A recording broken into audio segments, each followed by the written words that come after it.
Yox, dünən konsert siftə elədik. Yəni bu sonuncu olmayacaqdı. Bu səpkidə konsertlərimiz davam edəcəkdi. Bilirsiniz ki, mənim ilk konsertim o vaxt Qarabağda olmuşdu. Ondan sonra konsert verməmişdim və fikrimdə idi ki, bir qrup yaradım. Bu qrupu da yaratdıq. Dünən o konserti gerçəkləşdirdik və hesab edirəm ki, bundan da sonra uğurlu davam edəcəkdi. Koçaryan nə danışsın, belə Koçaryan mənim musiqimə baxsın, mənim mutlu bana. İlk konsertimiz maşallah olsun, maşallah olsun, yaxşı keçdi və göz dəyməmək üçün də tez-tez Sarkisyanımı qaşıyıram. Yox, əgər populyarlaşarıqsa, qrupumuz sevilərsə, Polnu Qarabağda da konsert verə bilərik.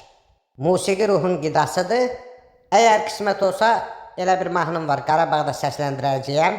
Şuşanın dağlarının başı poyadır. Bu mahnını 2020-ci ilin müharibəsinin o şappa-şarap yerində yazmışdım. O dediğiniz başqa mahnıda apardı Sellər Rubeni. Onun sözlərini müharibədə təbə gəlmişdim. Elə akoptaca yazmışdım.